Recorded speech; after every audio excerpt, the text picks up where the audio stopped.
নমস্কার। কবিতা পাঠের সময় এখন। কবিতা পাঠের এই সময়ে আমরা আজকে কবি জয়ন্ত চট্টোপাধ্যায়ের ত্রিভুজ সংক্রান্ত সমীকরণ এই বইটি থেকে কবিতা পড়ব। বইটি এরকম, আমি আলাদা করে এর প্রচ্ছদের এবং বিস্তৃত পরিচয় দিয়ে দেব। কবিতা পাক্ষিক থেকে এই বইটি প্রকাশ হয়েছিল 2018 সালে। কবিতা পাক্ষিক গ্রন্থমালা সিরিজ 2018, সেখান থেকে প্রকাশিত হয়েছিল। প্রচ্ছদ রোশনি ইসলাম। এই ছিল বইটির সংক্ষিপ্ত পরিচয়। আমরা এখান থেকে কবি জয়ন্ত চট্টোপাধ্যায়ের, এটা একটা এক ফর্মার বই, সমস্ত কবিতা তো একসঙ্গে একদিনে পড়া সম্ভব হবে না, উচিতও নয়। আমরা পরে পরে বিভিন্ন ভিডিওতে পাঠ করব।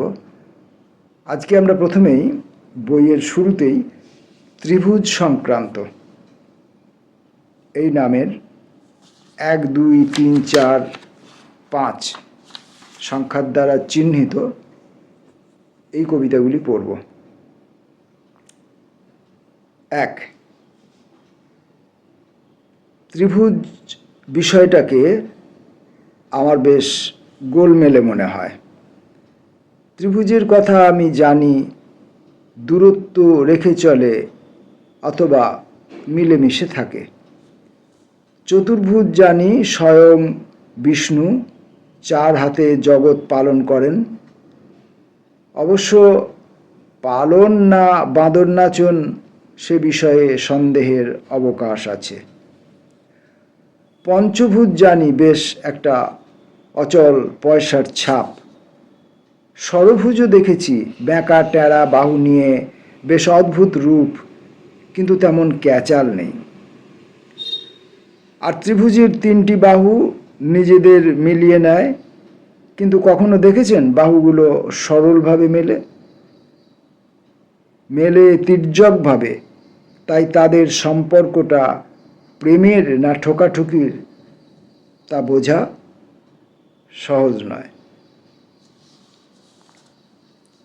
ত্রিভুজ সংক্রান্ত 2।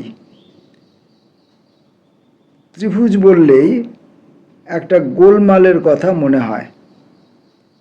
ত্রিভুজে থাকে 3 জন, 2:1 বা 1:2। এই হিসাব শিশুরাও জানে।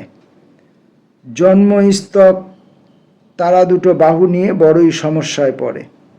সেটা ফ্রয়েড সাহেব বহু আগেই বলেছেন, অনেক সাপসাপান্তও পেয়েছেন। লিবিডো নামক ত্রিভুজমুখী শক্তিটি বড়ই ভীতিজনক। 3 নম্বর, ত্রিভুজের ক্ষেত্রফলের সূত্রটা বেশ পুরনো, সবসময় তা প্রযোজ্য নয়, কোনো আপডেটও নেই। 1/2 ভূমি গুণ উচ্চতা। 1/2 ভূমি মানেটা কি? নিজের কোলে যেটুকু ঝোল তারও অর্ধেক। দুয়ারের প্রতিবেশী হাফ ভূমি দখল নিয়েছে। তার হাফ মানে কত মিটার থেকে ফুট থেকে ইঞ্চি, মানে ঠিক কত %? মাথাটা গুলিয়ে গেল? যাবেই তো। ত্রিভুজ বিষয়টি গোলমেলে।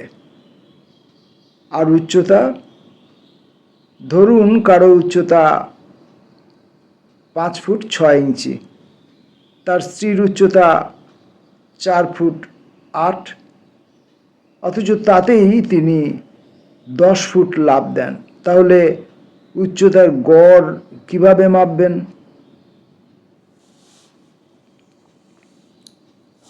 ত্রিভুজ সংক্রান্ত 4 নম্বর,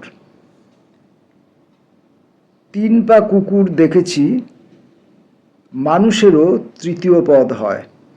মানুষ চতুষ্পদ হয়, এমনকি মাকড়সার মতো অষ্টপদ হয়। সে সব কিছু কেড়ে নিতে চায়। 3 হাতওয়ালা মানুষ তো দেখিনি ভাই। মানুষের মধ্যেও সূত্রটা ঠিক খাপ খাচ্ছে না। ত্রিভুজ সংক্রান্ত 5 নম্বর। আজকে আমরা যে কবিতা পড়ছি তার শেষ কবিতাটি 5। ত্রিভুজের আর একটা সমস্যা, তা সমবাহু, দ্বিবাহু, সমকোণী, সমকোণী দ্বিবাহু ইত্যাদি ইত্যাদি হয়। লটারি ভেবে যে কোনো একটা ত্রিভুজ নিয়ে বসতেই তার একটা বাহুতে এসে বসে গেল চাঁদ, হাতে বাঁশি। এ চাঁদ কৃষ্ণও হতে পারে। অন্য বাহুতে রতি সুখসারে ভঙ্গিতে শ্রীময়ী রাধা। তৃতীয় বাহুতে যে দোল খাচ্ছিল তাকে দেখে আমি দে দৌড়।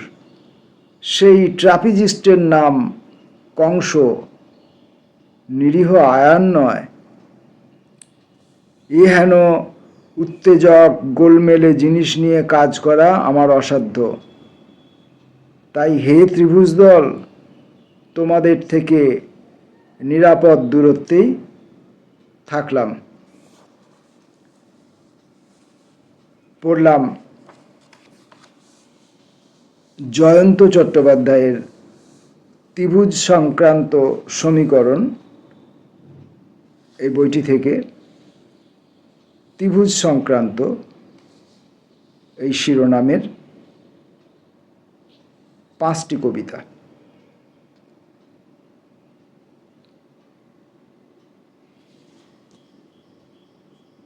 নমস্কার।